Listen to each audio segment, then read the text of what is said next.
I found birth control pills hidden in our bathroom. She told me she'd stopped taking them a year ago, but they were current. Then my 2-year-old son said something that made me freeze. I couldn't believe what I was hearing. My name is Brian Carter. I'm 45 years old and I work as a senior IT project manager for a tech firm in Seattle. It's demanding work. Conference calls with offshore teams at ungodly hours. Project deadlines that don't care about your personal life. Late nights troubleshooting when everything goes sideways. The pay is solid, around $120,000 a year, and it's allowed us to live comfortably in a nice neighborhood in Redmond. My wife Kristen is 38, works in marketing at a mid-sized agency downtown. She's smart, ambitious, always had that drive to climb higher. We have 2 kids, Brooke, my 16-year-old stepdaughter from Kristen's previous relationship, and Samuel, our 2-year-old son. Mrs. Gloria Williams, our 58-year-old nanny, has been helping us with Samuel since he was born. Gloria has been a steady presence in our lives, and I trusted her completely. It was a Thursday evening in October when everything started to unravel. I'd gotten home early for once. A rare gift in my line of work. A deployment that was supposed to take all evening wrapped up by 4, and I found myself with unexpected free time. Kristen had texted me around 3 o'clock saying she had a last-minute presentation to finalize and wouldn't be home until 8. Nothing unusual there. Over the past year, those late nights had become more frequent, but I chalked it up to her climbing the corporate ladder. She'd always been ambitious, always pushing for the next promotion. Brooke was at her friend's house studying for midterms, and Samuel was down for his afternoon nap with Mrs. Gloria watching him. The house was quiet. I decided to surprise Kristen by cleaning up around the house, maybe even cook dinner for when she got home. Our bathroom had become a disaster zone. Her side of the counter cluttered with half-empty bottles, makeup scattered everywhere, hair products multiplying like rabbits. As I started organizing, moving bottles into some kind of order, I knocked over a few items near the back of the shelf. That's when I saw it. A blister pack of birth control pills tucked behind an old shampoo bottle and a face cream she never used. I stood there holding the pack, my mind racing. Kristen had stopped taking birth control over a year ago. We talked about it. She said she wanted to go natural, that the hormones were messing with her mood, and she was tired of the side effects. I hadn't questioned it. Why would I? We already had Samuel, and at our ages, we'd agreed we were done having kids anyway. But these pills weren't old. I checked the dates stamped on the foil backing. They were current, recent. She'd been taking them within the last few weeks. Several pills were already punched out. My hands started to shake. I told myself there had to be an explanation. Maybe her doctor recommended she start again for some medical reason. Maybe it was for hormone regulation or something she hadn't mentioned yet. I tried to convince myself it was nothing, but a cold knot was forming in my chest, spreading outward like ice water through my veins. Then other details started flooding back. Details I'd ignored or dismissed. The way she'd become distant over the past few months, the nights she claimed she was too tired or too stressed for any intimacy. Her phone always face down on the table now. Passcode recently changed to something I didn't know. Those work events and client dinners that seemed to happen more and more frequently. The new lingerie I'd found in her drawer last month that she'd never worn around me. I put the pills back exactly where I found them and went downstairs. My heart was pounding, but I forced myself to stay calm, to think clearly. Little did I know that finding those pills would lead me to uncover a betrayal so deep it would blow our marriage apart forever. I stood in the kitchen staring at the stove without really seeing it. My mind was racing, connecting dots I've been ignoring for months. The pills upstairs felt like a weight pressing down on my chest, making it hard to breathe normally. I forced myself to move, to do something productive while I waited for Kristen to come home. I started pulling ingredients out of the fridge. Chicken breasts, vegetables, pasta. Cooking had always been my way of clearing my head. And right now, I needed that more than anything. As I worked, my thoughts kept circling back to the same question. Why would she be taking birth control if she wasn't planning to sleep with someone? The answer was obvious, but I didn't want to accept it yet. Not without proof. Not without being absolutely certain. Around 6:30, I heard the front door open. Mrs. Gloria called out saying she was heading home for the evening. I thanked her, listened to her footsteps fade, and returned to the stove. Samuel was still napping upstairs and Brooke wouldn't be home until after dinner. It was just me and my thoughts. Kristen came through the door at 8:15, 15 minutes later than she'd said. She walked into the kitchen with her usual smile, dropping her bag on the counter. "Hey babe," she said, kissing my cheek. "Something smells good. You cooked?" I kept my voice steady. "Yeah, figured I'd surprise you."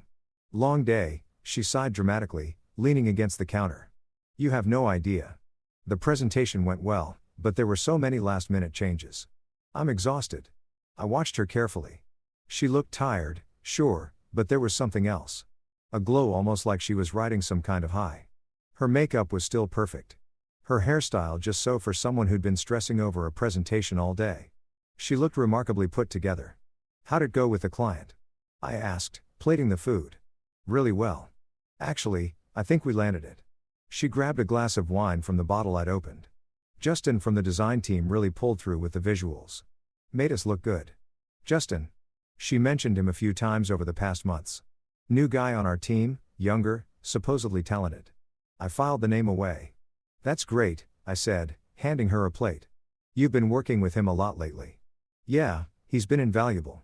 She took a bite, not meeting my eyes. We make a good team. I bet you do, I thought, but kept my expression neutral. Instead, I said, Samuel was asking for you earlier. Said something funny. She looked up. Oh, yeah. What did he say? He was playing with his toy cars and kept saying something that sounded like Papa Justin. Kids say the weirdest things, right? I watched her face carefully. For just a fraction of a second, her fork froze halfway to her mouth. Her eyes widened slightly and I saw her swallow hard. Then she laughed but sounded forced. That's hilarious. He probably heard me talking about Justin on a work call or something. You know how kids pick up random things? Yeah, I said quietly. They really do. The rest of dinner was strained. She kept talking about work, about projects and deadlines and office politics, but I barely heard any of it. I was too busy watching her body language. The way she avoided looking at me directly. The way she checked her phone every few minutes. After we finished eating, she went upstairs to shower. I cleaned up the kitchen. My mind made up. I couldn't confront her without proof. She'd just deny everything, twist it around, make me feel like I was crazy for even suspecting her. I'd seen it happen to guys at work, wives who cheated and then gaslit their husbands into thinking they were paranoid. No, I needed evidence. Real, undeniable evidence, and I was going to get it. When Kristen came back downstairs in her pajamas, I was on the couch with my laptop pretending to catch up on work emails. She sat next to me, closer than she'd been in weeks. I'm sorry I've been so busy lately, she said softly. I know we haven't had much time together. I looked at her, this woman I'd spent nearly 2 decades with, and wondered how long she'd been lying to me. It's okay, I said. I understand. She smiled and rested her head on my shoulder. It felt like betrayal. Her touch like poison wrapped in affection. I decided tomorrow I'd start digging and I wouldn't stop until I knew the truth.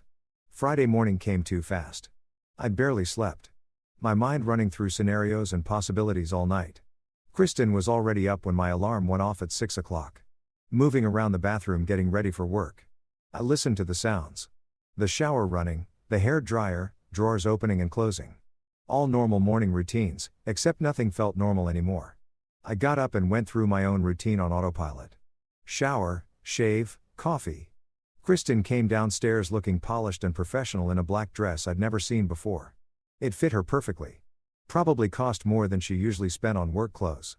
New dress? I asked, keeping my tone casual. She glanced down as if surprised. Oh, this. No, I've had it for a while. Must not wear it much. She grabbed her coffee mug. I've got that early meeting, remember? Probably won't be home until late again, right? The big presentation. Yep. She kissed my cheek. A habit that now felt like performance art. Have a good day. I watched her leave, waiting until her car pulled out of the driveway. Then I called my boss and told him I was taking a personal day, something I rarely did. He didn't question it. Mrs. Gloria arrived at 8 to watch Samuel. I told her I had some errands to run and would be back by afternoon. She gave me a look that lasted a beat too long. Something uncertain in her eyes, but she just nodded. I got in my car and drove to Christine's office building downtown. I parked across the street in a public garage with a clear view of the entrance. It felt surreal sitting there like some character in a bad detective movie, but I needed to know. Around 9:30, I saw her. She came out the front entrance, not alone. A man walked beside her, tall, probably early 30s, wearing expensive-looking casual clothes that didn't quite fit the corporate environment. They weren't touching, but there was something in the way they moved together. A familiarity that made my chest tighten. They got in her car. She was driving. I followed at a distance, careful to stay back a few cars. They headed north, away from downtown, toward a neighborhood full of trendy restaurants and coffee shops. She pulled into a parking lot behind a boutique hotel I'd never noticed before. My hands gripped the steering wheel so hard my knuckles went white. I watched them get out of the car. Justin, because I knew that's who this had to be, put his hand on the small of her back as they walked toward the entrance. She didn't pull away. She leaned into it. I sat there for maybe 5 minutes, my heart pounding in my ears. Then I grabbed my phone and started taking pictures. The car in the parking lot, the hotel entrance.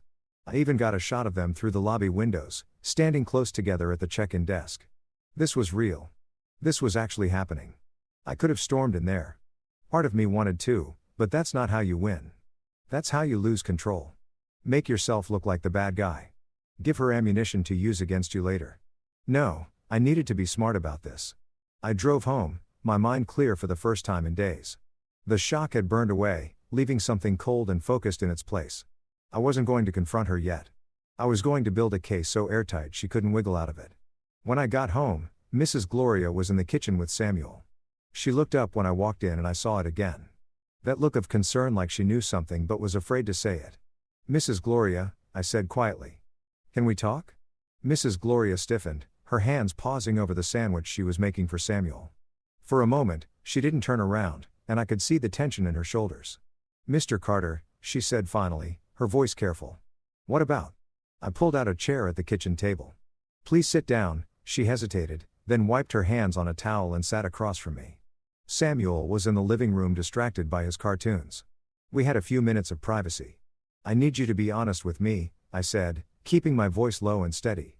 "Have you seen anything unusual around here? Anything I should know about?" Her eyes dropped to the table. She was 58 years old, had worked for us since Samuel was born, and had always treated her with respect. But right now, I could see you're struggling with something. "Mrs. Gloria, please. I already know something's going on. I just need to understand the full picture." She took a shaky breath, and when she looked up, there were tears in her eyes. "Mr. Carter, I'm so sorry. I should have said something months ago," but her voice broke. "I was scared.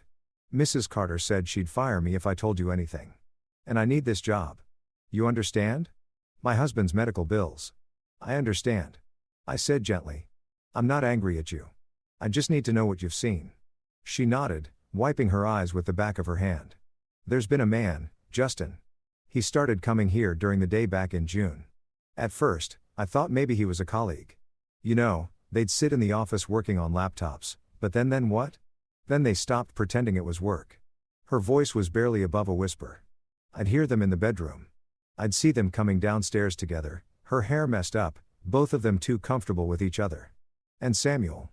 She looked toward the living room where my son was playing. "Samuel started calling him Papa. Mrs. Carter would laugh about it, tell him it was funny, encourage it almost. The words hit me like physical blows, but I kept my expression neutral." "How often did he come here?" 2, maybe 3 times a week. "Always when you were at work?" "Always during Samuel's nap time." She wrung her hands. "I should have told you. I know I should have. But she said if I said anything, she'd tell people I was stealing from the house, that she'd make sure I never worked in this city again." I reached across the table and put my hand over hers. "Mrs. Gloria, you're not in trouble, and you're not losing your job. I need you to do something for me, though." She looked up, hopeful, and frightened at the same time. "I need you to write down everything you remember. Dates, times, anything specific they said or did. Can you do that?" She nodded slowly. Yes, I can do that." "Good." I stood up, feeling that cold clarity settle even deeper. "And Mrs. Gloria, when this is over, you'll still have a job. I promise you that." She started crying again, but this time it was relief. "Thank you, Mr. Carter. Thank you." I went upstairs to my home office and closed the door. I pulled out a notebook and started documenting everything. The pills, the photos from today, Mrs. Gloria's testimony. I opened a new email account that Kristen didn't know about and started forwarding myself copies of everything. Then I did something I never thought I'd do. I called a divorce attorney. The woman who answered was professional and direct. I explained the situation in broad strokes. Suspected infidelity, evidence gathering, need for discretion. She listened without interrupting. "Mr. Carter," she said when I finished, "I'm going to be straight with you. Washington is a no-fault divorce state. So, The adultery itself won't affect the legal outcome much, but what it will affect is custody and potentially spousal support if we can prove she's been using marital assets to support this affair. She has been, I said, thinking about that hotel, those lunches, the new clothes. Good. Keep gathering evidence, financial records especially, and whatever your nanny can document will be valuable for custody discussions. Don't confront your wife yet. Not until we have everything lined up. I won't, I said when I hung up. I sat back in my chair and stared at the ceiling. 24 hours ago, I've been a husband trying to make sense of suspicious birth control pills. Now, I was planning the end of my marriage with military precision. But I wasn't sad anymore. I was angry. And I was going to make sure that when this was over, Kristen understood exactly what she'd thrown away. The weekend passed in a blur of gathering evidence and careful planning. Mrs. Gloria provided me with detailed written testimony, dates, times, descriptions of what she'd witnessed. My attorney advised me to document everything before confronting Kristen to wait until I had an airtight case. But Monday evening, something broke inside me. I couldn't keep playing this game, pretending everything was normal while she came home smelling like hotel soap and lies. She walked through the door at 8:30, later than promised as usual. Brooke was upstairs doing homework and Samuel was already asleep. Mrs. Gloria had left an hour earlier. It was just us. "Hey," Kristen said, setting down her bag. "Sorry I'm late." The client had last-minute changes. I was sitting at the dining table, my laptop open in front of me. Next to it was a folder containing everything. Photos, phone records I'd subpoenaed through my attorney, Mrs. Gloria's written statement. Credit card receipts showing hotel charges and expensive lunches. "Come here," I said, my voice calm. "We need to talk." She must have heard something in my tone because she froze. "About what?" "About Justin. About where you were Friday morning.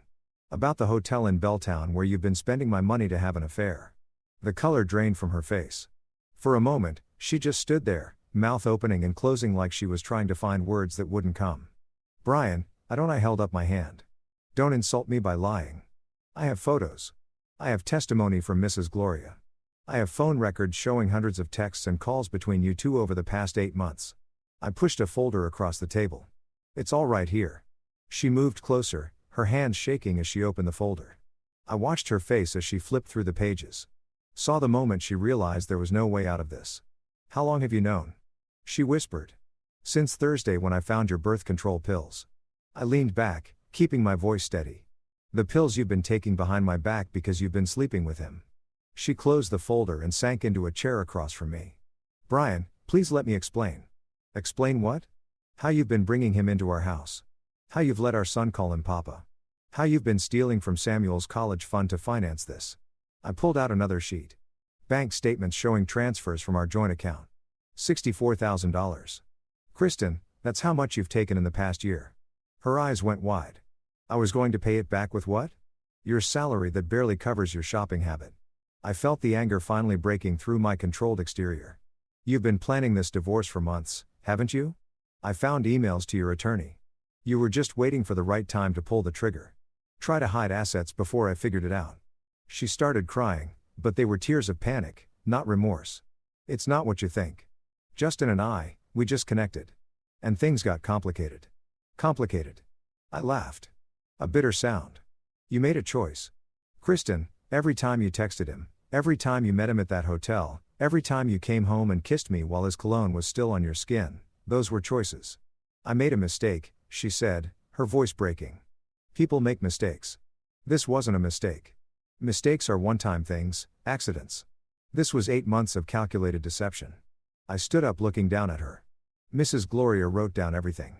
How you threatened her, how you laughed about me to Justin, how you encouraged Samuel to call another man Papa. She wiped her eyes and something shifted in her expression. The panic was giving way to something else. Defensiveness. "Maybe if you'd been around more. Maybe if you'd actually paid attention to me instead of your job." "Don't you dare," I said, my voice low and hard. "Don't you dare try to make this about me. I've been here every day working to give you and our kids a good life. What you did was your choice. Own it." She stood up, her tears turning to anger now. "Fine. Yes, I've been seeing Justin. Yes, I've been unhappy. You want to know why? Because you're boring, Brian. You're predictable and safe, and you become everything I never wanted in a partner." The words should have hurt, but they just confirmed what I already knew. She checked out of this marriage a long time ago. "Well," I said quietly. That makes what comes next a lot easier. What comes next? She asked, her voice uncertain. Divorce? I've already spoken with an attorney.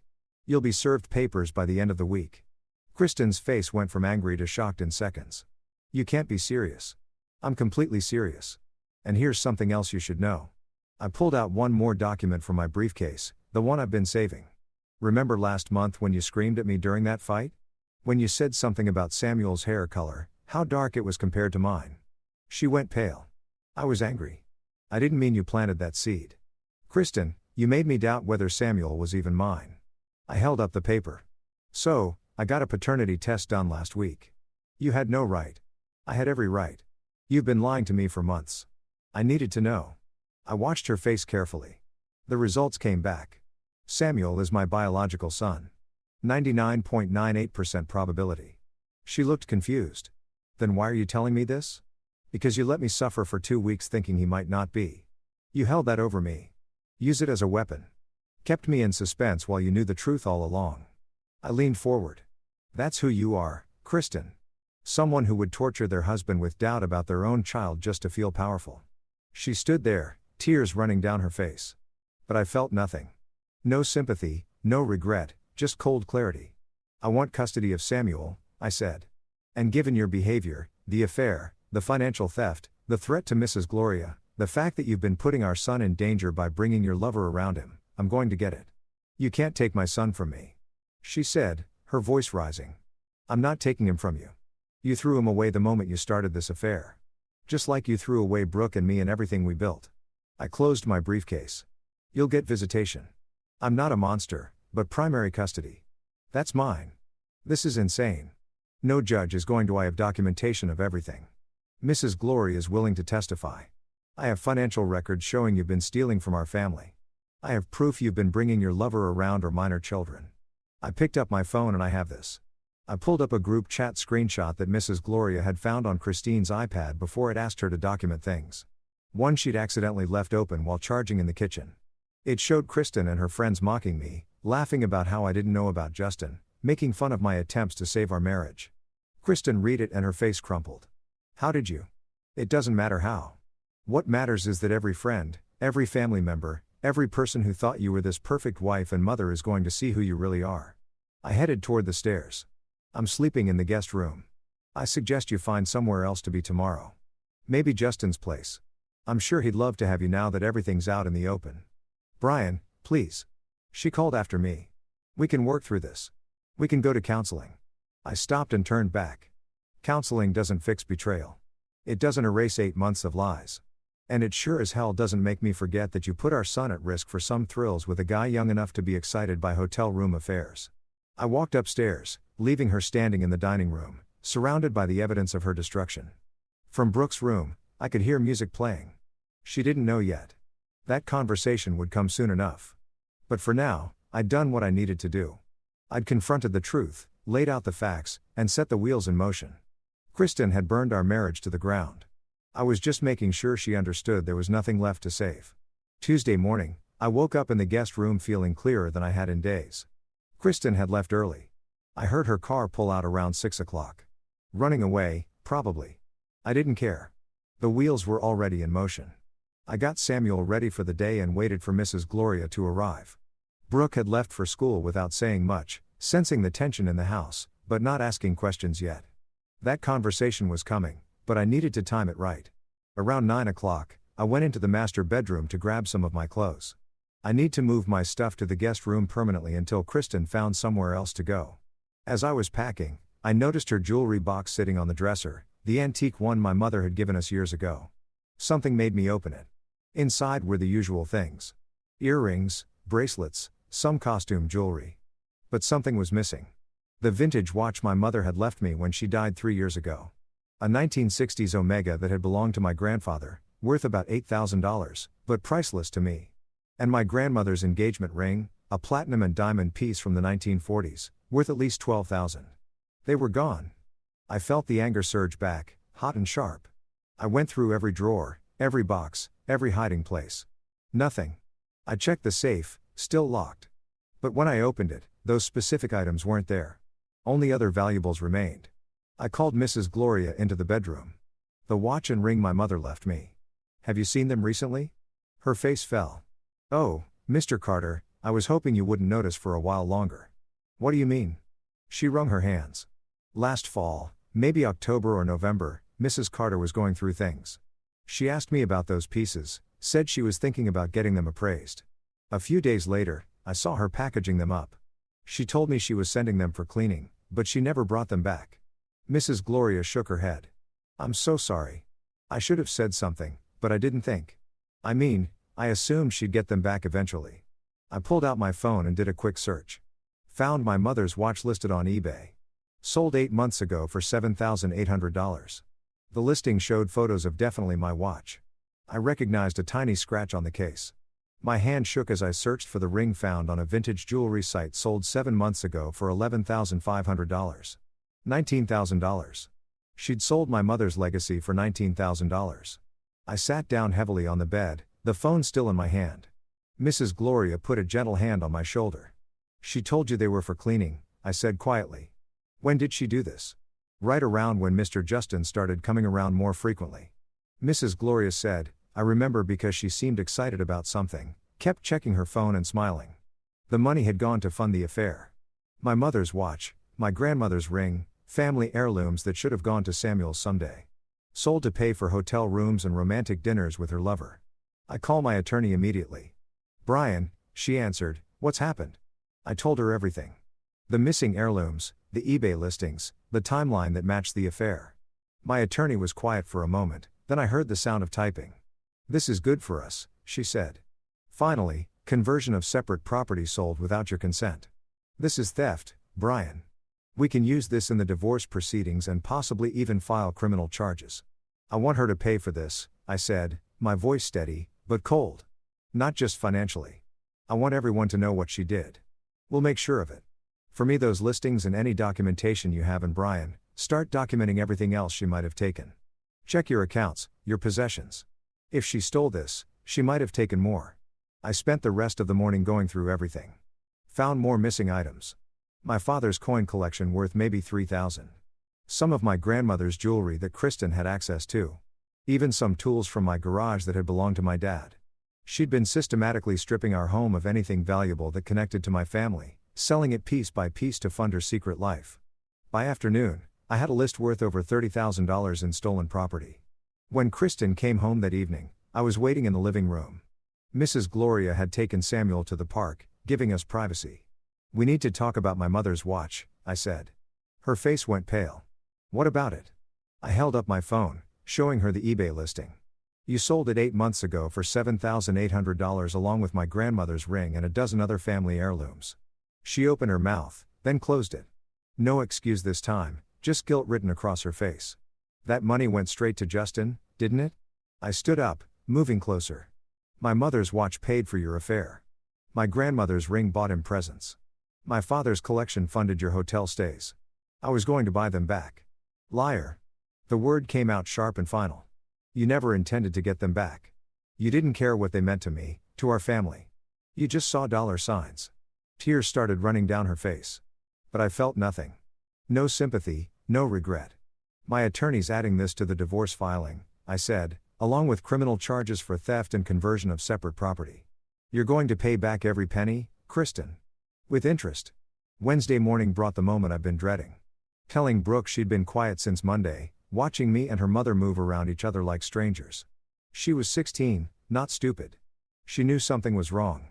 I found her in her room before school, sitting on her bed with her backpack beside her. Can we talk? I asked from the doorway. She looked up and I saw fear in her eyes. Are you and Mom getting divorced? I came in and sat on the edge of her bed. Yes, we are. Because she cheated. It wasn't a question. I looked at her, surprised. How did you know? Brooke's eyes filled with tears. I've known for months, Brian. Since last summer, I saw her with him at the mall. They were holding hands, laughing.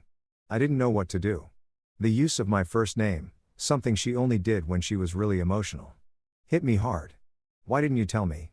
Because I was scared. The tears spilled over now. Mom said she told me that if I told you, it would destroy our family.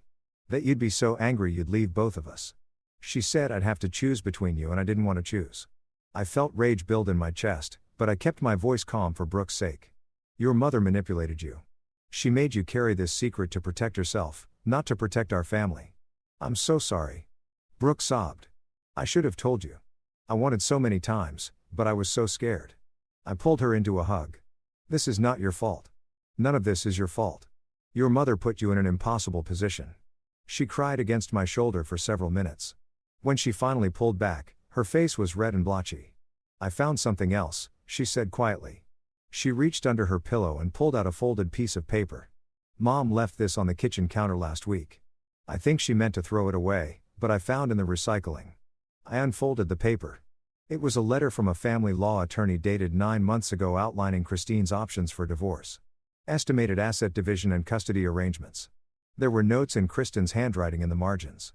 Wait until after bonus. Transfer savings first. Need 6 months to prepare. She'd been planning this since January.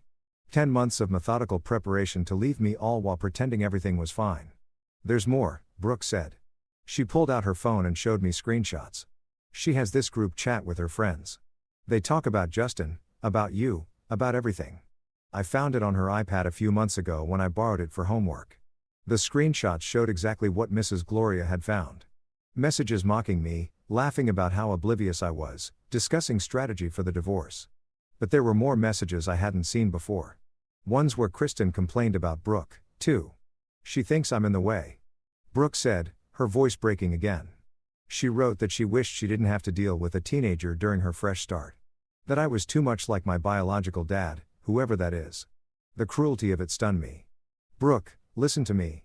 You are not in the way. You are my daughter. Not biologically, but in every way that matters. She looked up at me, hope mixing in her expression. Really? Really? And when this divorce is final, I'm going to ask if you want me to officially adopt you. If you're okay with that. Fresh tears started, but these seem different. You do that in a heartbeat. You've been my kid since you were 6 years old. That's not changing just because your mother and I are splitting up. She threw her arms around me, hugging me tight. I want to live with you, not her. I want to stay with you and Samuel. We'll make that happen. I promised. You're old enough that the court will listen to your preference. After Brooke left for school, I forwarded everything she'd given me to my attorney. Each new piece of evidence was another nail in Kristen's coffin. Around noon, my attorney called back. Brian, this is all excellent documentation. With Brooke's testimony, Mrs. Gloria's statement, the financial theft, and the planning documents, we have an incredibly strong case. I'm confident we'll get primary custody of Samuel. And given Brooke's age and preference, she can choose to live with you, too. What about the affair? The stolen property. Washington is no fault for the divorce itself, but the theft changes things. We can pursue criminal charges separately if you want. As for custody, the affair shows poor judgment, especially bringing the paramour around minor children. Combined with the financial impropriety, it paints a picture of someone who put her desires above her family's welfare. Do it, I said. All of it. I want her to face consequences. Understood. The papers will be served tomorrow at her office. Are you prepared for her reaction? I thought about my mother's watch, about Brooke's tears, about Samuel calling another man Papa. About 10 months of calculated deception. I'm prepared, I said. The divorce papers were served Thursday afternoon at Christine's office. According to my attorney, she made quite a scene, crying, claiming harassment, trying to get security to throw out the process server. It didn't work. The papers were delivered and now the clock was ticking. She called me 17 times that afternoon. I didn't answer. She texted, begged, threatened. I forwarded everything to my attorney and blocked her number. All communication would go through lawyers from now on. Friday morning, I got a call from an unknown number. Against my better judgment, I answered, Brian, it was Justin. His voice was young, uncertain. We need to talk. No, we really don't. Look, man. I didn't know she was married when this started. I laughed bitter and sharp. Yes, you did. You knew exactly what you were doing. You came to my house, confused my son, helped her steal from me. Don't call me looking for absolution. She told me you guys were separated, that the marriage was over, and you believed her. While she was still living in my house, sleeping in my bed, wearing her wedding ring, I kept my voice cold and controlled. You're either a liar or an idiot, Justin. Either way, I don't care which. There was silence on the other end. Then she's asking me for money now, so she needs help with legal fees. That's not my problem. We're yours apparently since you're calling me instead of helping her. I just thought you should know we're done. I broke it off. This is too messy and I'm not getting dragged into a divorce. Congratulations on your moral clarity, I said. Now, do me a favor and never contact me again. I hung up before he could respond. The irony wasn't lost on me. Kristen had blown up our marriage for a guy who bailed the moment things got complicated. She had traded stability and family for excitement, and now she had neither. Monday brought the custody hearing, temporary arrangements pending the full divorce proceedings. My attorney had prepared a comprehensive brief: Mrs. Gloria's testimony, Brooke's statement, the financial records, the stolen property documentation, everything. Kristen showed up with a lawyer who looked tired before the hearing even started. She'd probably burned through attorneys already, looking for one who'd take her case despite the mountain of evidence against her. The judge reviewed everything with a stern expression. When it came time for testimony, Mrs. Gloria spoke clearly about what she'd witnessed. The affair, the threats, the confusion it caused Samuel. Brooke testified too, her voice shaking but strong about how her mother had manipulated her in silence. Christine's attorney tried to argue that I was being vindictive, that the affair was a separate issue from her ability to parent. The judge cut him off. Counselor, your client brought her paramour into the marital home around minor children. She threatened a household employee to maintain silence. She stole and sold family heirlooms worth tens of thousands of dollars. This isn't about the affair. It's about judgment and character. The ruling came down swift and clear. I got primary physical custody of Samuel. Kristen got supervised visitation twice a week pending full divorce proceedings. Brooke, being 16, was allowed to choose where she lived. She chose me without hesitation. Christine's face crumpled when the judge announced the decision. Her attorney put a hand on her arm, probably to keep her from saying something that would make things worse. Outside the courthouse, my attorney pulled me aside. Brian, this is as good an outcome as we could have hoped for. The full divorce will take a few months, but this sets the precedent. You're going to be fine. I nodded, feeling the weight of the past 2 weeks settling into my bones. What about the criminal charges, the theft? The DA is reviewing the case. Given the amount and the documentation, they'll likely prosecute. Christine's looking at felony theft charges, possibly fraud. I should have felt victorious. Instead, I just felt tired. Tired of the fighting, tired of the anger, tired of carrying this weight. But when I got home and saw Samuel playing in the living room with Mrs. Gloria. When Brooke came downstairs and hugged me, relief washed through everything else. This was my family now. Smaller than before, but real, honest, and that was worth fighting for. For months later, the divorce was finalized. Kristen got minimal assets. The court ruled that her theft and financial deception warranted an unequal division. I kept the house, the majority of our savings, and primary custody of Samuel. She got her car, some personal belongings, and supervised visitation. The criminal charges move forward too. Kristen pleaded guilty to felony theft to avoid trial. She got 3 years probation, community service, and was ordered to pay full restitution for everything she'd stolen. The watch and ring were long gone, sold to people who had no idea of their history. But the money would go into a trust for Samuel. Justin disappeared from the picture entirely. According to mutual acquaintances, he'd transferred to the company's California office. Running from the mess he'd helped create, Brooke thrived without her mother's manipulation. She came out of her shell. Her grades improved. She started talking about college, about her future. And true to my word, I started the adoption process. She'd be legally my daughter by her 17th birthday. Samuel was too young to understand everything that had happened, but he stopped asking about Papa Justin. Mrs. Gloria remained patient with him and slowly the confusion faded. He was just a normal 2-year-old again, happy and loved. On a Saturday in February, Brooke found me in the garage working on a project. "Hey," she said, leaning against the door frame. "Can I talk to you about something?" "Always." "What's up?" "I've been thinking about my last name, about changing it." She looked nervous. "To Carter, your name." I set down the tool I was holding and gave her my full attention.